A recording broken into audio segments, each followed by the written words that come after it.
will be discussing about specifically the question which is very much significantly asked to the Rasa practitioners. What is Rasa bhasma and what is its importance into the clinical practice? Or are we able to do the Rasa bhasma, or do we need to really imply them into the clinical practice?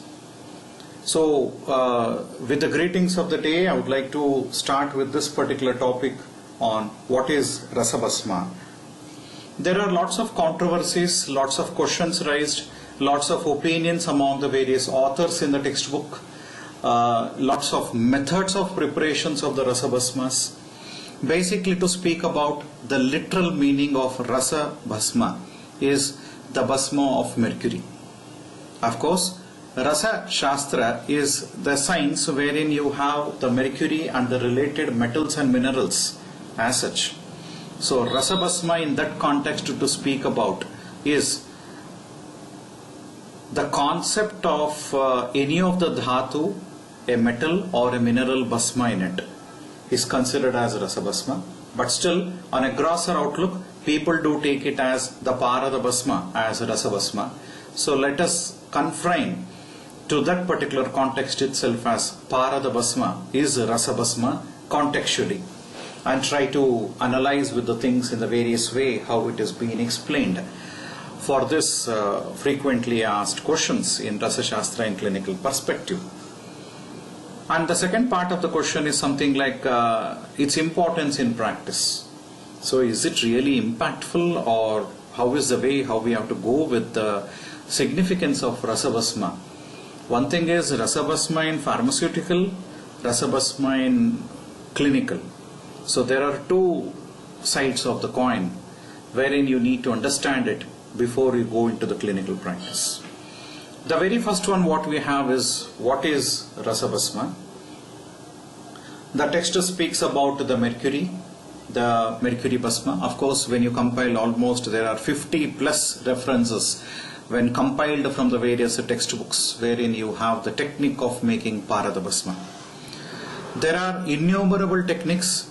There are very few techniques which are being explained in the claimed classical textbooks of Rasashastra. There are many techniques where you have the impact of the Siddha Sampradaya into the Rasashastra. So wherein you read with many of the textbooks written in Tamil, Malayalam and Telugu. You have lots of Siddha text from the traditional outfit wherein quite a long time ago, possibly between 15th to 17th century, you have lots and lots of references of making parada bhasma. In fact, in many places, I myself, when I was into my folklore survey in Andhra Pradesh, I have seen many places where Rasa bhasma is openly sold out in the market among the folklore practitioners. What they sell, we don't know. But they are selling it in the name of Rasa bhasma. They ask you to use it cautiously, and it should be given with a very small dosage form. They say the dosage of Rasa bhasma is almost like what you can lift from the tip of a needle. So that is the dosage form what you can do for the Rasa bhasma. So this is what we need to go with in understanding. It is so easily available. But what is that Rasa bhasma? How is that we need to take it in Rasashastra, and whether it is clinically significant? So these are few of the questions, like the frequently asked questions, like what can be done. The ways how it is being explained in the Siddha Sampradaya, the way how it is being explained, because you have a preparation called as Sunnam. It's a Telugu terminology from Andhra Pradesh, wherein a set of medicines called as Sunnam preparations. Rasa Sunnam in the sense the bhasma of mercury.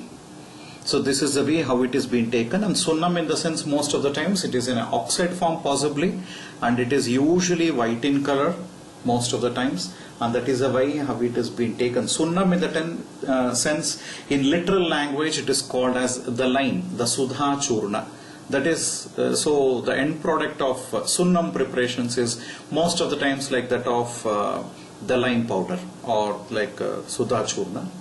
And these things are definitely significant therapeutically. I have seen miracles. So what the Rasa Bhasma in the classics and its importance might be it's in the form of prescriptions for the Dhatu Maranartha or for Dhatu Adartha or the various contexts where you get the Rasa Bhasma in the Rasa textbooks. So once we need to understand what actually this is, we need to take it as the context wherein from the various textbooks it is being explained as a Parada Bhasma, where it is being taken as the Rasa Bhasma. Based on this, there are so many people who have raised a series of questions and long-standing discussions stating like there is no Rasa Bhasma in Rasashastra being prepared today. So the derivatives of the Rasa Bhasma, whatever you prepare, is said to be of not much useful. Because the Uttama Dhatu Bhasma Nirmana is with the media of Rasa Bhasma. So in this context, there are various discussions going on around with the people who are highly enthusiastic to know about the Rasa Siddhantas. I would like to get you to your notice where in the textbooks like Ananda Kanda and all, I have explained the 4 different types of Rasa Bhasmas. Among that, the red one, it is having basically about Shweta, Rakta, Pita and Krishna, where it is being explained like the Krishna variety of Parada Bhasma is considered to be taken as Kajali, the red one is taken as Rasa Sindura, the one which is to be taken as the white one is something like Rasa Karpura, or any of the Rasa derivatives like you have Swarnavanga or any of the derivatives which can be taken, which are derived from the mercurial components are also being considered as the Rasa Bhasmas. So on this grounds, whether I take Rasa Bhasma as a Rasa Sindura or Kajali is also accepted. But anyway, people are fond of stating the term Parada Bhasma, wherein I incinerate mercury in the form of a Sharavasam Putta and give the temperature with whatever the Putta is being explained in the textbook and attain something called as a Bhasma. Might be adding some context wherein some works have happened already. If I remember, there is an old thesis possibly in 60s, 70s, 80s I guess, somewhere from Jamnagar, where it has been happened on Rasa Bhasma specifically, and among that I haven't seen any of them really they are very successful in coming up with a significant amount or significant output of the Rasa Bhasma, adding only mercury with some bhavana of some drug and going on for the Bhasma Nirmana. Whereas Rasa Sindura, Kajali and all are widely popular and they have been extremely useful in the clinical conditions wherein it can be used for the therapeutic utilities. So these are the various prescriptions whatever you have whenever we speak of Rasa Bhasma. But how the Siddha Sampradaya does the Rasa Sunnam, how does the Siddha Sampradaya follow the principles of the Bhasma Nirmana? I'm not really authentic to speak about the Siddha Sampradaya. I know to praise it, but I don't know how to prepare it because I'm not from the Siddha Sampradaya. Instead, I am from Rasashastra, so I did not prepare Rasa Bhasma on that grounds, but instead I do have the samples of Rasa Bhasma which I have collected from the folklore practitioners and I have used it in clinical utility. They claim it is only the Parada being used, but I don't know the authentication of whether it can be used or it should not be used. This is one context wherein I would like to end up with a question mark stating like whether we need a revalidation of this, because as far as my knowledge goes and with the works I have read, it was not very successful in going with the Rasa Bhasma. Possibly the textbook whichever is being claimed, the list of drugs which are used for Rasa Bhasma are not being properly identified, or the drugs are really not to that potency that it can convert Rasa into Bhasma form. The next criteria could be something like the method which we are adopting is really not fair enough, because Parada needs very low temperature, and whenever you would like to incinerate it for either of the puttas, then mercury is really not heat resistant, or you have to convert mercury into Agni Sthai. Agni Sthai in the sense wherein the mercury can resist even high temperatures, which is against the norms of the modern chemistry, but it is being explained in the textbooks of Rasashastra as a term called as Agni Sthai or Agni Saha, where it can tolerate high temperatures. So this is very much possible, and it's widely popular whenever you speak about using the Hingula. Hingula Agnistayi I have seen myself. Gauri Pashana Agnistayi I have seen. There are various minerals and metals which are being processed as Agnistayi which I have witnessed. But still, Mercury Agnistahi I haven't seen, but it is there in the textbook which has not been popularly adopted.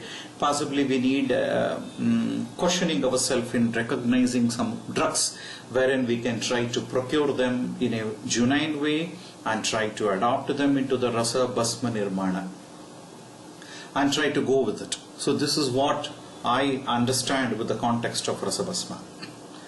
On the levels of the prescriptions, definitely it's a wide thing where we need to discuss about.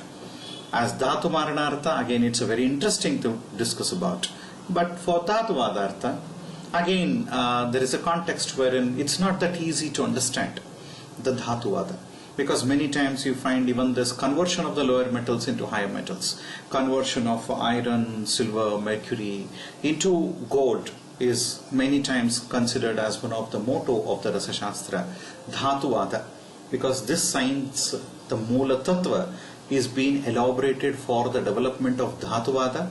As a byproduct, we could attain the Chikitsa Vada as well as the Deha Vada as the mottos or the Adharabhuta Siddhantas of the Rasashastra practice, or the evolution of the Rasashastra into the present scenarios.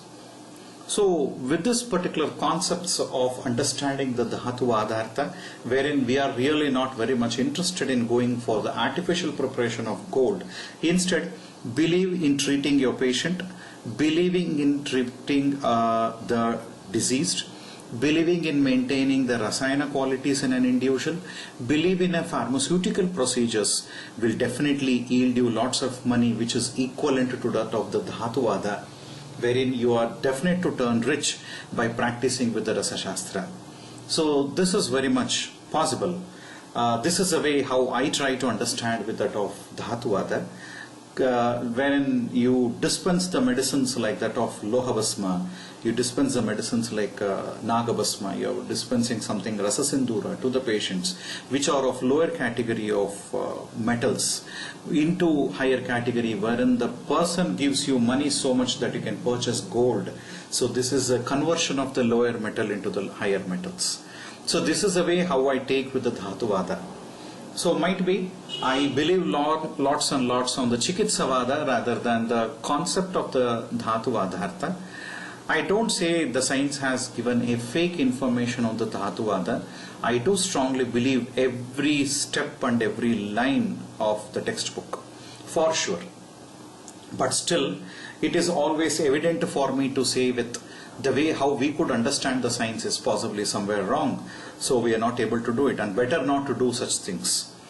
Instead, we would leave this particular thing as Dhatu Vada as an abrupt ending here. Instead, we will try to see what happens in the prescriptions and for the Dhatu Maranartha. Prescriptions as such, the folklore medicine which I claimed previously around a couple of minutes ago, it's been given to my patients as well long since, almost from 15-20 years ago, wherein they responded really tremendously. But what did the person add there was not known to me. It's just out of a belief which was being taken a word of consent from the patient to state about the method of procuring the end product from a folklore practitioners, and it has been given to the person because he was suffering from certain disorders, certain grave disorders which is very chronic in origin and dreaded. So in such disorders wherein it can really cure the patient significantly.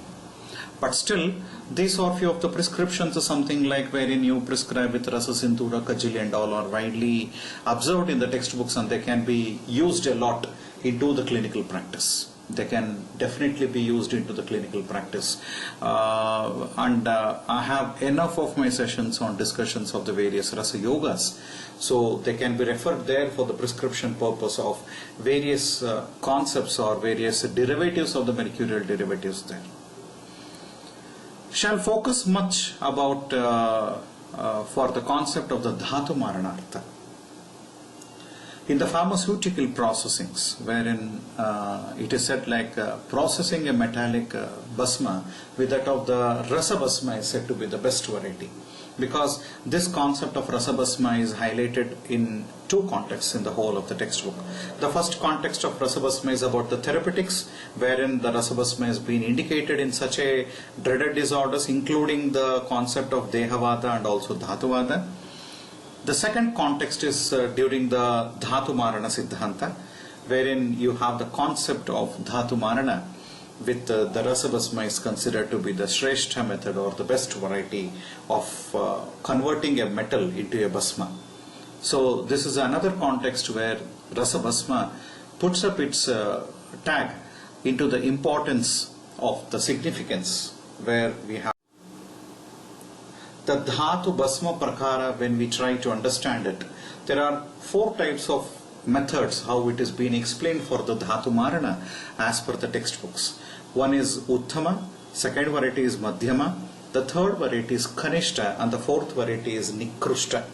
There are four varieties wherein it is being explained from the Rasa Vakbhatta of Rasaratna Samuchaya, 5th chapter, 14th shloka, wherein he explains about the context of Lohanam Maranam Shreshtam Sarvesham Rasabhasmana Mulibihir Madhyamam Prahu Kanishtam Gandhakadibihi Arilohena Lohasya Maranam Durguna Pradam. So this is the context wherein the Acharya explains about the four different techniques, the basic outlines of which is the best variety. In case you take any Lohanam Maranam Shreshtam, any metals, you take it, whenever you process it with the Parada as a Marana media, then it is considered as the Uttama Bhasma or the best variety of the Bhasma. The second one what we have is the Madhyama variety, wherein you do the Marana, you process the Marana of the Dhatu Bhasma with a herbal ingredient as a Marana Gana. Mulibihi Madhyamam Prahu. So when you use a herb alone as a Marana procedure for the Maranartha, then it is considered as Madhyama.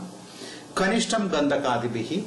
So the lower variety or the Kanishta variety is the one wherein you incinerate or you process the Dhatu Bhasma Nirmana with that of Gandhaka Adi Bihi. So any of the mineral components. Primarily I would like to take a Samanya Dhatu Marana here, wherein you go with that of Gandhaka or Swarnamakshika, or being used as the Kanishta varieties of the Dhatu Maranartha.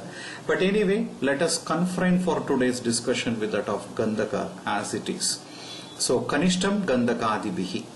Nikrushtam or Adhama variety, wherein you have Arilohena Lohasya Maranam Durguna Pradam, wherein you have the Nikrushta variety or the Adhama variety. The worst option of conversion of a metal into a Bhasma is with a Ariloha. Every Loha is having its own Ari. Ari is enemy. There is an enemy metal which has been, or any enemy mineral which has been explained in the textbook. So for the details you can refer from the textbook what is Ariloha for every metal there, and those Aris are being used by many people for conversion into the Bhasma, just because of the reason. One of the common outline what I could find with the difference between the Ari or the enemy metal or a mineral to that of the Dhatu Bhasma is there is a wide range of the boiling and the melting point or the between the two components which has been used there. This is one way how I could understand the Ariloha, but anyway due to some reasons we are unable to go for the higher level of testing. But if not with the Pratyaksha Pramana, I would like to put forth my ideas in understanding this context. I have discussed about these ideas with that of the Department of Metallurgy and Chemistry people in person about how this particular context could be taken, and based on this context I framed a hypothesis like what could be the probable events which might happen whenever we would like to go with the Dhatu Bhasma with either of the four different elements, and try to go with the clinical administration to the patient as well. Then the hypothesis which I would like to present here. The second thing is what is the opinion of the various people from the Department of Metallurgy and Chemistry, what were their thought processes in understanding this context of Rasashastra, and what is the clinical output. So what happened to my patients when I given these four types of Dhatu Bhasmas? like all the Uttama, Madhyama, Kanishta and Nikrushta or Adhama variety of bhasmas to the patient and try to see what are the changes I could notice in my patients. So, because this is Pratyaksha Pramana. Whatever the instrument says to me, whatever the standardization protocols explains me, the ultimate thing is how best I could get a response in my patient with minimum or no side effects. Then I consider that as the best means of treating a patient. So these four techniques of making Dhatu Bhasma Nirmana have given a landmark into the clinical practice. The conceptualization of this particular phenomenon from the Acharya in Rasaratna Samuchaya is a total practical implication of understanding a clinical scenario.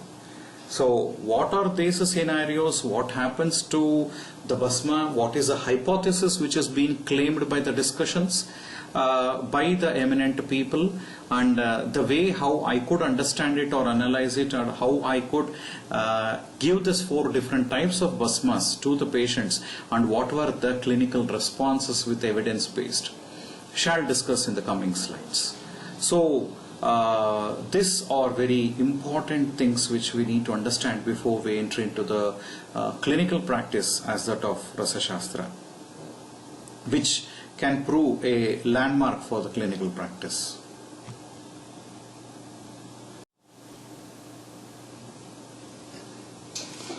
These are actually four basic substances which are being used for the preparation of the Dhatu Bhasma. One thing is Parada, mercury. Second thing is with the herbal ingredient, with a herbal juice. The third thing is Gandhaka Adipihi. Fourth one is something like Ariloha, enemy categorized mineral or a metal which can be used for the preparation of the Dhatu Bhasma. So what are the possible events which might happen whenever you go for the Dhatu Bhasma Nirmana with either of these four categories of elements? Let us take one after the other. The first one is with that of the Parada Marita Dhatu Bhasma. So during the pharmaceutical processing, what could be the possible events which might happen whenever you process it with mercury? Believing in Ayurveda, Samskaram Gunantaradhanam, there is a possibility like the Sukshma Srotogami Tattva or the Sukshma Guna of the Parada, or in the contemporary science, the way how the mercury is being saturated in the form of a liquid metal and a corrosive in nature, can penetrate into the minutest channels of the spaces between the cells or between the grain boundaries within the metallic plates. The metallic plate do have a cluster of cells arranged within it, and there is having a gap between it. It's called as the grain boundary. A cluster of cells are being separated there.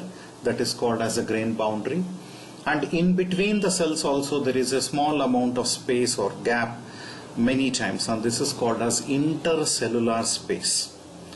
So mercury being one of the corrosive element, and also it is having the Sukshma Guna, it is having that capacity of penetrating in between the grain boundaries and also the intercellular spaces. So by penetrating there, because of its corrosive effect, it separates the cell in a uniform way. The individual cells will be separated, or the smallest known cluster of cells will be separated there, by which it happens like the whole of the Dhatu Bhasma or the Parada will convert the element into a ideal end product because of the finiteness or the minuteness of the particle disintegration which has been achieved by processing it with mercury. The separation of the metallic components is being achieved by going with that of the mercury. So this is the reason why we need to go with the Dhatu Bhasma Nirmana with the mercury as the media.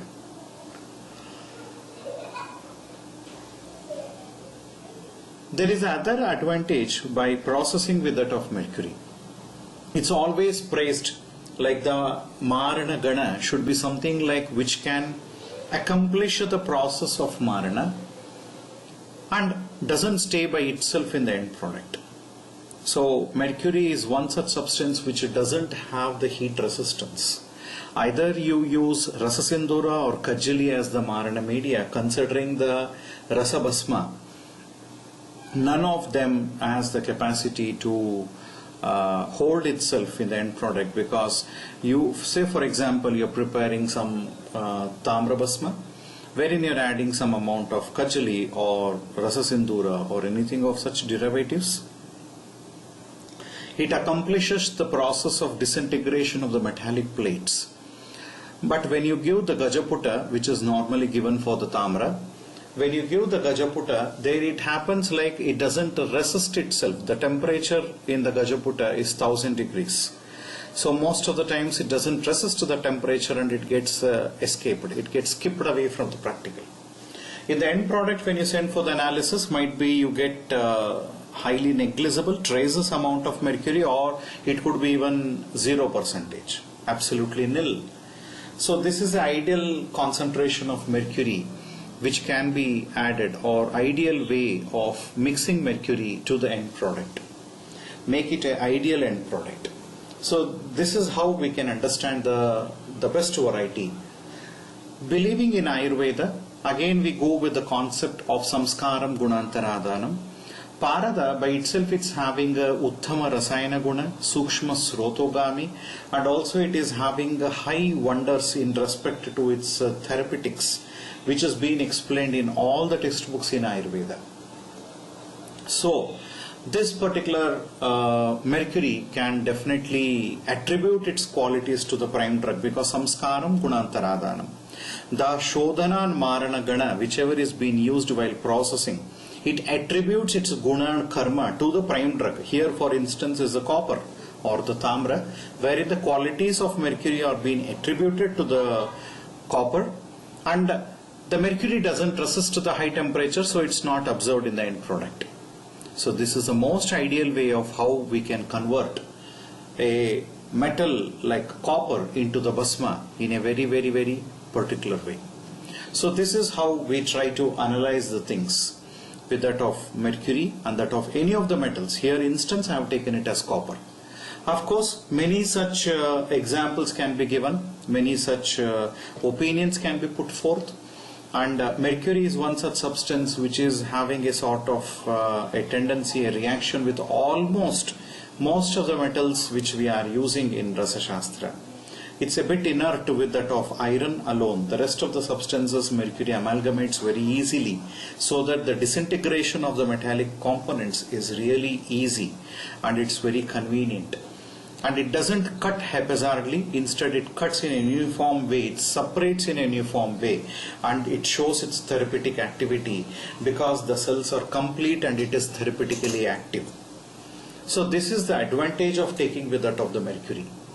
The second component is about the herbal component, wherein it is considered as madhyama. When you go for mulibihi, it is madhyama. So what are the possible events which is happening whenever we consider with that of a herbal component? It is having some advantages, it is having some disadvantages. So what are the advantages and what are the disadvantages it's having? Few of the advantages could be something like all the herbs do have its own guna karma, which has been attributed under the concept of samskaram gunantaradhanam. They attribute their qualities to the prime drug. So it's a benefit. It is a benefit, like wherein you're able to really have that efficacy or the response of attribution of the supporting drugs or the marana gana to the prime drug, and show its primary impact on the therapeutics by processing it. So this is how I usually quote with so much of examples many times with whenever you do marana of a particular dhatu, the processing drugs, the marana gana, has its impact on the therapeutics. So that is how we try to understand with the madhyamam quality of the bhasma, you have the advantages. The second advantage what you have is almost all the plants do have an essential component called as chlorophyll. Chlorophyll it itself is something like a metallic chelator which will support you to see that the metals or the bhasmas doesn't accumulate in the body. They do not accumulate in the body. Instead, it acts as a chelating agent and it drags it out. So even it allows to have only the therapeutic action, but not accumulation into the body system. So this is an advantage whenever you go with that of a herbal component, with that of a metallic component in preparation of any of the dhatu bhasma. So these are the advantages what we have whenever we use a herbal component with that of a metallic component for conversion into a bhasma nirmana. But there are certain disadvantages as well. What are these disadvantages you have? One such thing which you have in the form of a disadvantage is the herbal component. It's an organic phenomenon, it's an organic matter. So when you incinerate it during the bhasma nirmanartha in the form of a putta or something, where you reach to the high temperatures, the organic components doesn't resist that high temperature when it converts into a charred component or carbon derivative. So the end product do have some amount of carbon accumulated or charred component within it, because we have literally burnt the organic material in the metallic plates in the form of a bhasma nirmana. So this acts as an adulterant, or which is not as per the monogram of the end product. So there are certain disadvantages of these kinds. So possibly Acharya would have claimed them as madhyamam quality of bhasma nirmana is with the herbal component. So there are some people who claim like I give 100 puttas for every bhasma with a herbal component alone, so to ensure or secure myself as the safe means of dhatu bhasma nirmana. So I do convince them as dear friend, it's not the best variety of bhasma. What you have prepared with the herbal component is a madhyama quality. It is a mulibihi madhyamam prahu. So it's a madhyama variety, it's an average variety of the dhatu bhasma. The best variety is always the paradamarita dhatu bhasma, whereas with the herbal media it's always a madhyama variety. Then comes the third one, the sulfur, or the derivatives of the sulfur there for the bhasma nirmanartha. So it's quite a logical way of analysis or a hypothetical way of analysis, wherein to go with that of the dhatu bhasma nirmana with that of gandhaka, because they are not from the textual grounds, it's just a accumulated hypothetical approaches, but still it proves to be effective on therapeutic grounds with this particular concept. So I try to understand it or analyze it on this grounds of taking it. So usually whenever you go for the dhatu bhasma nirmana with that of sulfur, the end product is usually sulfide or sulfates. So these are having something like the components as that of the glucose molecules in the body, wherein the gut microbes, which are homologous to the body, do not consume them. And once you have a depletion of glucose sometimes, then because it's very near to that of the glucose molecule, the sulfides and sulfates are being taken away. If not as a glucose component as well, sometimes in the gut, whenever there is some process of absorption between the sulfide and sulfates into the gut, the organisms will die because they cannot digest the sulfides and sulfates. So by dying of these organisms or the intestinal flora, there is a possibilities like the organisms might die, which cause the impairment in the digestive system, which is not ideal, which is not approved, which has not been appreciated in the therapeutic grounds. That's the reason why the sulfides and sulfates, which is not really homologous for the intestinal flora, is being to be ingested in the form of a bhasma, with that of the mercury bhasma. So instead, it is always better like it should be given with that of the paradamarita, then that could be really great. And this phenomenon is not been observed whenever you go with that of kajali as well, because you have parada there, which is equally attributing its rasayana qualities, and the rejuvenation of the body tissue or the cells or the colonies in the body is possibly achieved. So these are few of the hypothetical theories, and possibly by the longer duration of the indulgence of the Gandhaka Marita Dhatu Bhasma could could become a sort of okasatmya, which is really not appreciated. So initially whenever you give the bhasma to the patient, he responds, but eventually it becomes a sort of a okasatmya to the individual, and he doesn't show the milestones of prognosis in respect to the development or the achievement of the health. So initially it shows some response in the patient, but later on it's not really that achievable. So this is usually been observed whenever you have the dhatu bhasma nirmana with the sulfur as the marana media or gandhaka as the marana media. The fourth one is arilohena lohasya maranam durguna pradam. Till now whatever is being praised, either it is the pravara, madhyama or avara variety, but never it was discriminated or disrespected. But whereas the fourth variety as the arilohena lohasya maranam durguna pradam, it is disrespected, where he says it is nikrushta variety, it is the bad variety or inferior variety. He tells it is durgunam, it causes injury to the body. Why? Because of the variation of the ariloha and the loha, which you are converting it into the bhasma nirmana, it is having a sort of a wide range of difference in between the boiling and melting points, by which there is a higher set of fire which is needed for the conversion, whereas the material as the marana gana doesn't stay till you have an actual chemistry to happen between the prime drug, that is the dhatu bhasma or the metallic plates, with that of the ariloha. So because of the high variations in the temperature, there is a haphazard cutting or the haphazard distortion of the metallic cells or the metallic components of the metallic plates, so which becomes a sort of a incompleteness in the molecular phenomenon. And these incompleteness, which or distorted metallic components, tend to have an accumulation into the body, and they tend to have the metallic toxicity symptoms in an individual in long standing. And that is the reason why arilohena lohasya maranam durguna pradam. The rest three are something like wherein either you have benefit or it's moderate, or you have benefit for certain time and later on it's not appreciated. Whereas with ariloha it is something like you are having side effects. So it is considered as the dushkrutam. It's not really appreciated by the textbook.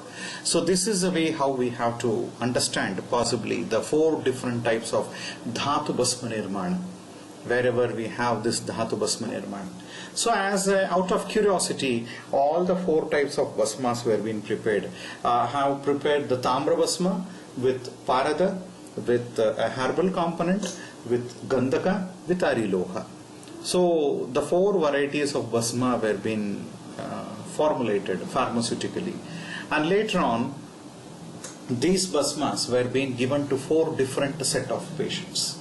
The tamra bhasma of these varieties were given with four different set of patients, all of them suffering from disorders or something like acid peptic disorder, gastric ulcers or duodenal ulcers, wherein we have taken the biopsy of that particular area for histopathological study before and after treatment through an endoscope, wherein we could have a difference, just to have a study of the difference of four different categories of the same drug, like tamra bhasma, with method of preparation is four different methods, and giving it to the patient and cross-analyzing the histopathological report of the patient before and after treatment through the endoscope. The observations were as follows, wherein we could find a great impact on the histopathological study. They are: the Parada Marita Tamra Bhasma had shown a significant improvement in the remodeling of the ulcer index or the repair of the mucous membrane. Cast Aushadha Marita Tamra Bhasma has shown a moderate impact, whereas Arilohena Lohasya Maranam Durguna Pradam, what you have with the Tamra, the repair seen in the cellular level was very minimal, whereas the Gandhaka Marita was still comparatively low to that of the other varieties of Parada Marita or Kastha Aushadha Marita. So the concept of Lohana Maranam Shreshtam Sarvesham Rasabhasmana is said to be true because I could observe it in my patients. Administration of the Dhatu Bhasma with the Paradamarita is always praised in the textbook, and the similar praises are also being appreciated by giving it therapeutically or clinically. So these are the benefits how we can understand, and this is how the logic about the 4 different varieties of the Dhatu Bhasma Nirmana could be appreciated in the patient. Not only about the histopathological report, even the physical assessment of the patient in respect to his subjective criteria were also highly appreciated in the Paradamarita Tamra Bhasma Prayoga. All the 4 varieties. So thank you very much. This is about the importance of how we can understand the concept of the Marana Sidhanta with that of Ayurveda, especially with that of Rasashastra, and try to cross-analyze it in the way however we would like to go with as per the norms of the textbooks.